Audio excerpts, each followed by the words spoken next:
Peace, fam. Damian Michaels here. Good evening. Good day. Shout out to Byron Mabry for the shirt. Thanks a lot, big bro. All right.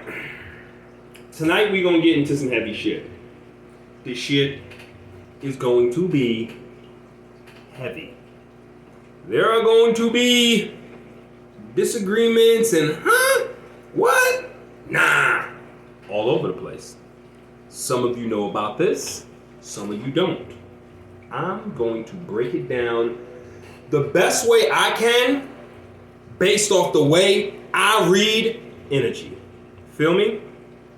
Check this out. Y'all gotta feel me on this. Try and follow me on this, right?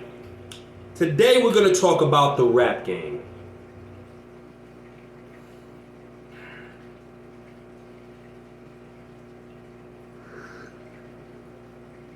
Some green chard, cucumber, I don't know, something else in here and something else. I don't know, it's healthy, it's cold pressed. See how it's separated like that? If your juice don't separate like that, it's garbage.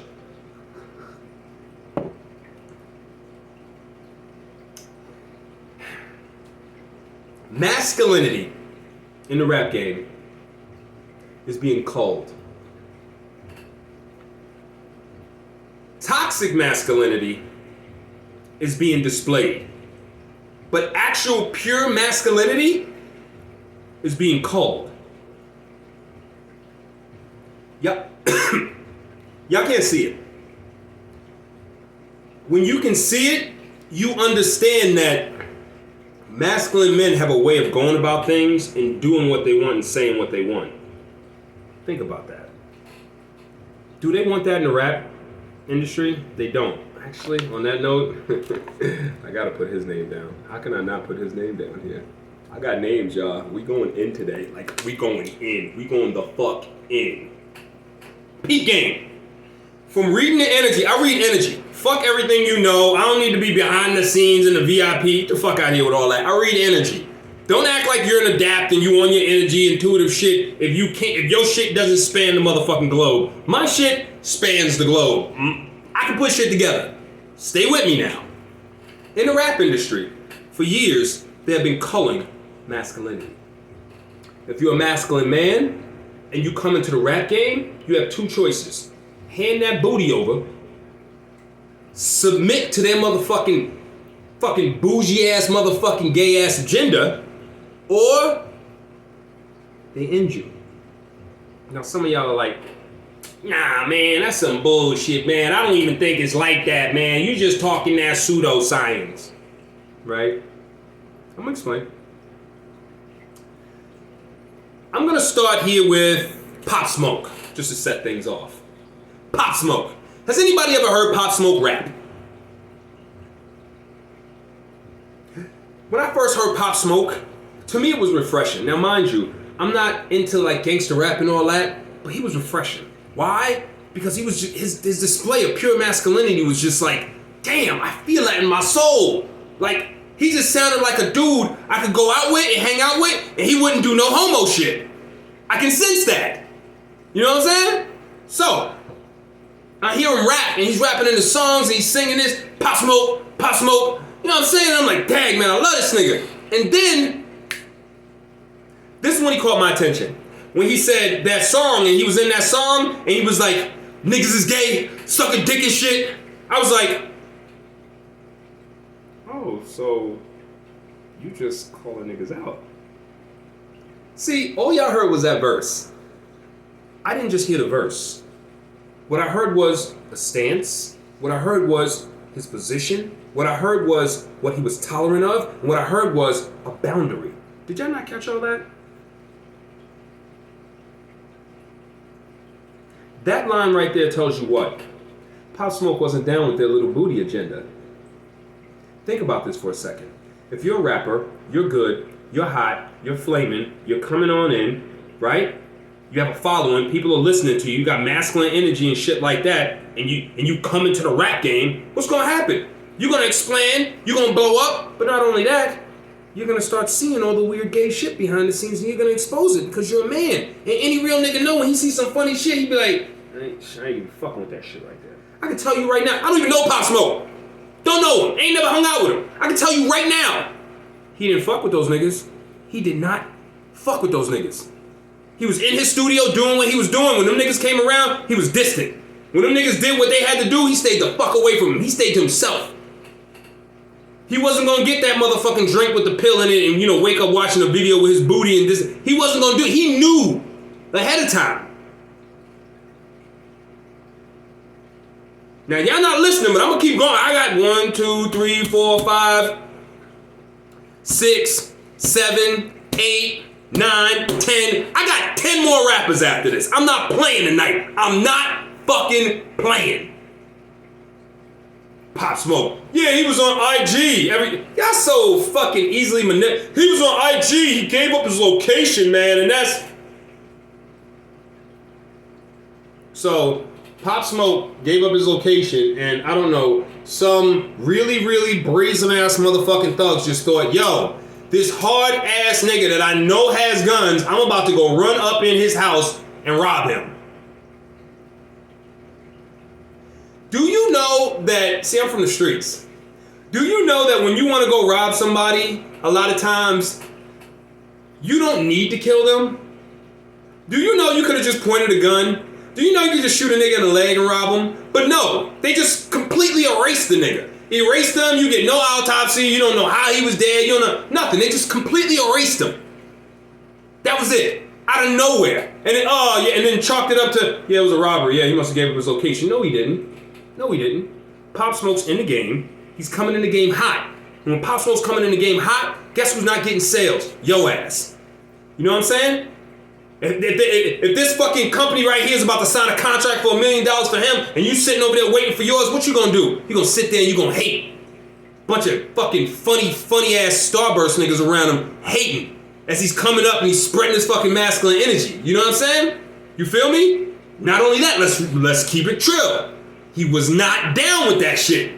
So if Pop Smoke is around and y'all niggas doing that funny retarded shit, y'all gotta either tone it down, hide, or y'all gotta what? Y'all gotta submit to the nigga, cause y'all bitches. Y'all gotta submit.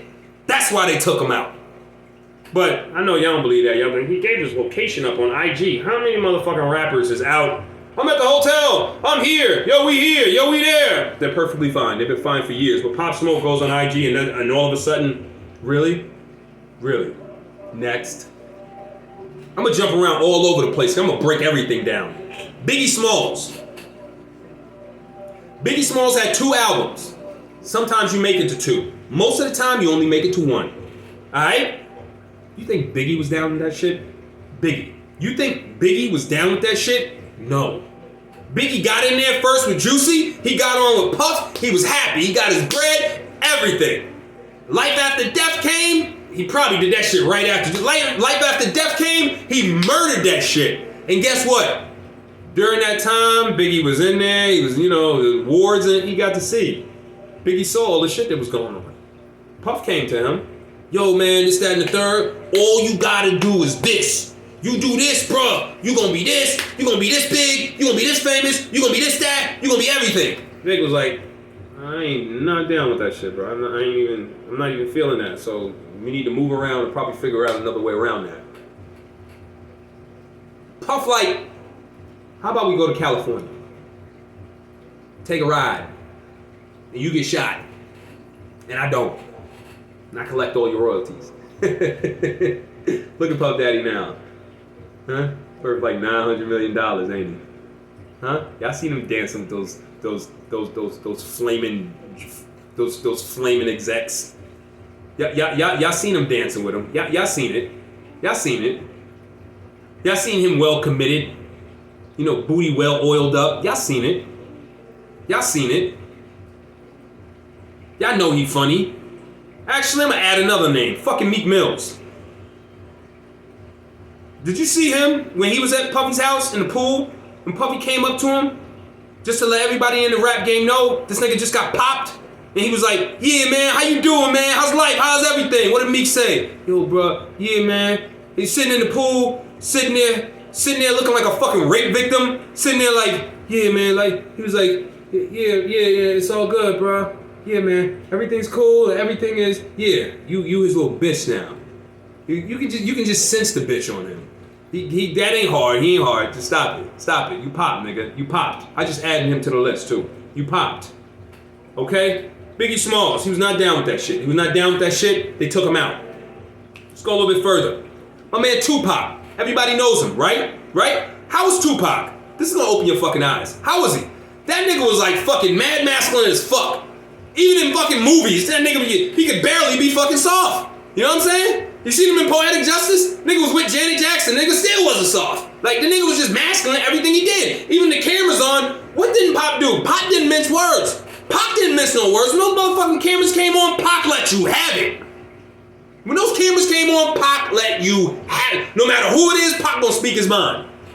Do y'all remember when Pop told you about what happened when he went to Quincy Jones' house? Now, mind you, Quincy Jones, over the years, has been popping everybody. If you want to be the biggest rap star, you want to be an R&B singer, all you gotta do is do a little bit of research. You're gonna stay a little night at Quincy's, you get popped, you get signed. Pac went over Quincy's. Pac saw Quincy's daughter. Pac said, damn, that's your daughter, yo? Yo, so what's up? Quincy said, yeah, man, you can fuck with my daughter if you let me fuck you in the ass. Pac's like, yeah, I ain't down with that shit.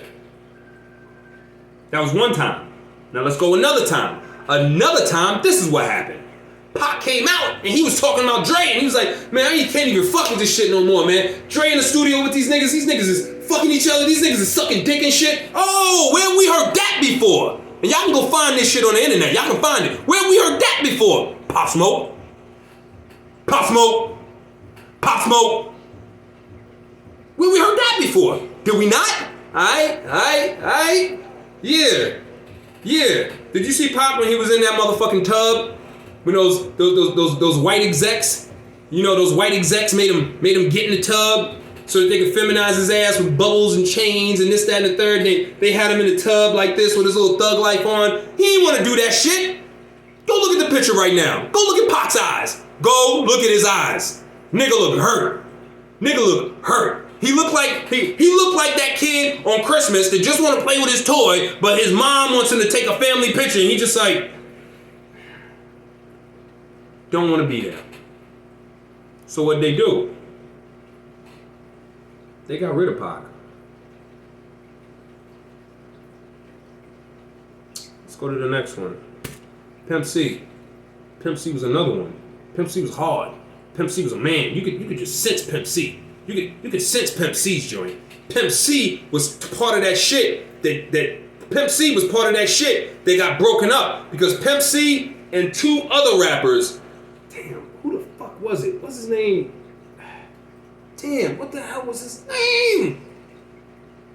Pimp C and two other rappers were about to start like a black label.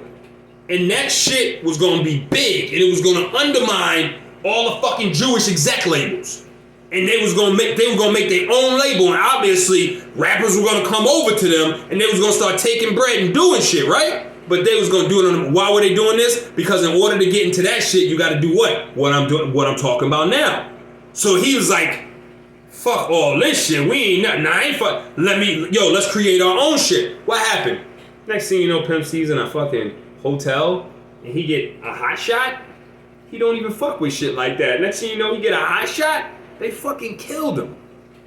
They killed him because they gotta kill masculinity. And some of y'all like, no, you're just going crazy. This is pseudoscience and it's really not like that. Yeah, alright, I'm gonna keep explaining. Fuck y'all. Big L. Big L was a hard ass rapper, yo. Big L was hard as hell. If you ever listen to something Big L speak, he was just hard, yo. He was just spitting straight fire. But at the same note, Big L was masculine. And guess what? Big L was underground. He was trying to get on. And then he got his fucking brains blown out. Why? Because they're not letting you come in the game. You can't be masculine. You can't be that. They're not letting you come in the game. If you want to get in the game, you gotta fold. You gotta bend over. Otherwise, you're not getting in the game. Next, Big Pun. Y'all already know Big Pun. Y'all already know how Big Pun rolled. Big Pun was hard as hell. Big Pun had a nice big hit album. This is what I'm telling y'all right now. It's not the first album. You can get that one album. They'll let you get that. They want you to taste that money. They want you to taste that. They want you used to that. They want your friends and everybody used to that. They want you to buy a new house and everything because they need you hooked. And now they come in there like, okay, and now if you want to maintain this and keep this all, and all you got to do is this. What do you think Pun said? Get the fuck out of here with that. You think Pun was down with that shit? You think Pun was going to be down with that?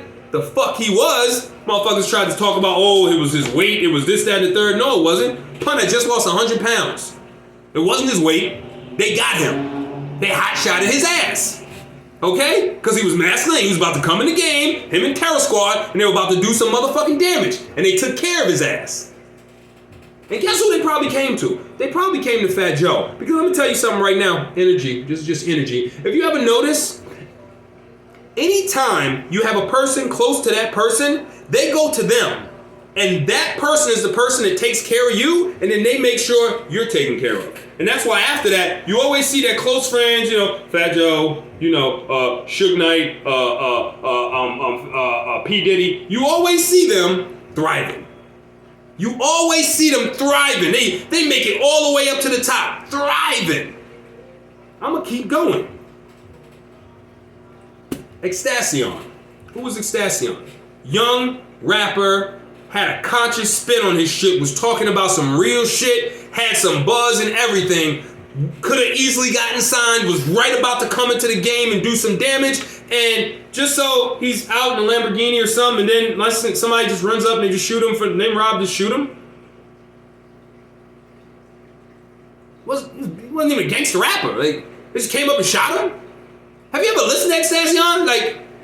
He was another dude that was going to come in the game, he was going to say whatever the fuck he wanted to say, and he wasn't going to submit to their motherfucking bullshit. So they took care of him. Again, now y'all can say, oh no, it was just this happenstance, he was there at this time, and this, I don't know, person came out of nowhere that they never caught. This is another thing.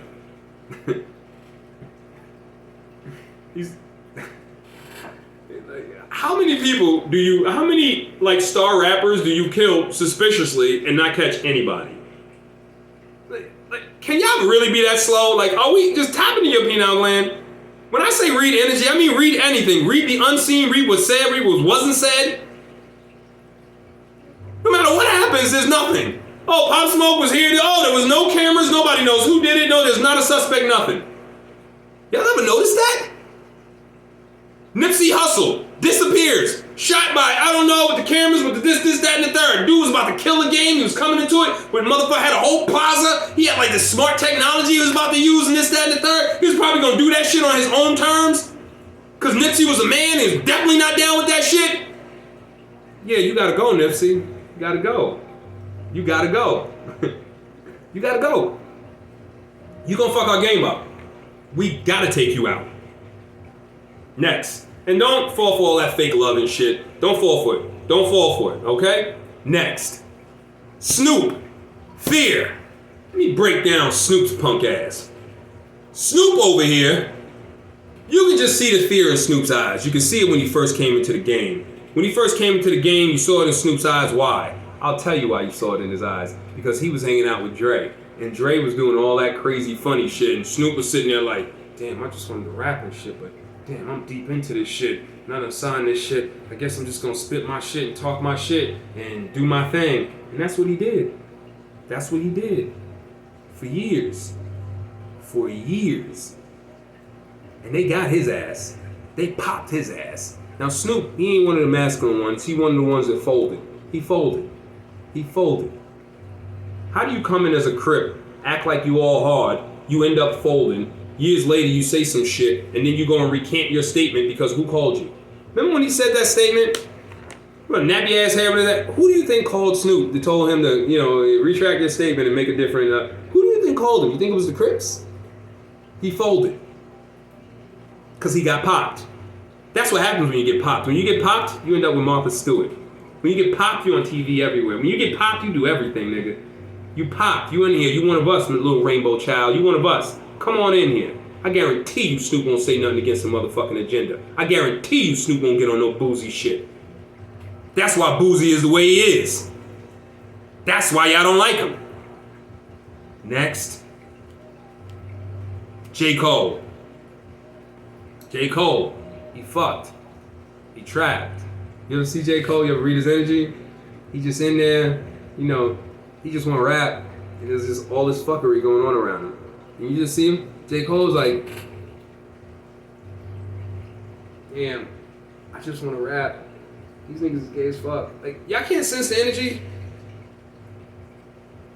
Y'all can't sense that? J. Cole don't even want to be there. You know, he said, go look at his contract. Find out like how many albums he got left or whatever, because he don't even want to be there. Why? Because he know what's popping. He know what's around him. And you even hear it in his rap where he be trying to rap around, go, that shit don't be flying. That shit don't be flying. Niggas ain't really with that shit. Most of the time he's talking against the industry that he's in. Why? Because he's in it, he's submitted to it, but he ain't feeling the shit. You can see that shit when you look at him. He ain't feeling it, he's just there. Next, 50 Cent. Now sometimes I go, hey, you know, the 50 Cent up in this, that, and the third, and yada yada. Yeah, there's different ways to get you to commit to different things. 50 Cent is under Interscope, which is under Dr. Dre. So you already know what time it is when it comes to that shit. And y'all don't look at small things like 50 Cent taking a fucking picture with Bruce Jenner. Why the fuck would 50 want to take a picture with Bruce Jenner? I'll tell you, he didn't. His publicist or whoever his handler is, he has a handler, they called and told him to take a picture. They didn't ask him, they told him. Go look at the picture of 50 and Bruce Jenner. Is 50 in there chilling like he with one of his boys? Is 50 in there gripping him, giving a pound? Is 50 in there chilling like a nigga with him? Is 50, no. 50 is standoffish as far as possible as he can away. Like, yo, I'm gonna be in this picture with this nigga, but yo, I'm not like with this shit. Like, I'm not with this shit, man, but I'll do it. Like, since y'all told me to do it, I'll do it, but I really don't want to, but I'll just do it so people feel like I just support this. And now what? You got 50 Cent in a video with the fucking transgender supporting the agenda. But y'all don't see that. You just go, oh, it's just no, it's not just a picture. Look at the energy in it. Go fucking look at the energy in the picture. You don't want to be there. But if you submit to it, guess what you get? You get power. You get movie time. You get movies. I just wanted to bring that to your attention. That's pretty much it. Because for the rest of the history of rap, you're not going to have any more real men or anybody comes in there with any kind of conscious man energy to drop anything heavy or talk some shit or this, that, and the third. That's not going to happen. If they see them coming into the industry, they're going to cull these niggas. You feel me? They're going to cut them off. Cut them off, silence them, blackball them, not give them promotion, but they're not letting them in. Because that is going to expose them. You understand? And Joe Buttons. Joe Buttons is another one. Where did that come from? I don't know. Joe Buttons is another one. When Joe Buttons came out, I was like, yo, who is this dude? Joe Buttons had this voice. His voice was like, he had a different voice, yo. I love Joe Buttons' voice. He had like this fucking voice that was like, he had a different fucking voice. Like he had that shit behind it. You know what I'm saying? And you can sense that. When he dropped his album and that joint came out, I'm sitting there looking and I'm just like, yo, why are they not promoting this man better? Like, yo, where is his promotion? Yo, that song is dope as fuck. Why aren't they promoting that? And I'm telling you right now, as y'all already know by now, Joe Budden ain't down with that shit. He ain't down with that shit. So he was never gonna make it in there, and they know all they gotta do is sit down with you, invite you somewhere, chill with you to try to see what you about to, where your boundaries is. Once they see your shit is, yeah, you ain't getting up in there. Y'all can do what y'all want with that information. Y'all can sit around thinking y'all gonna be these masculine rappers coming into the game and doing all this. You're not, man. You're not. They're gonna pop you. Just like Lil Wayne. Baby popped his ass over and over and over again. Look at him. Lil Wayne is just crushed. One of the illest lyricists and MCs that's ever existed. Lil Wayne is a fucking alien. But his spirit is crushed because that nigga's been getting raped since he was little. Since he was little, baby's been pumping that nigga full of semen since he was little. Do with that what you will.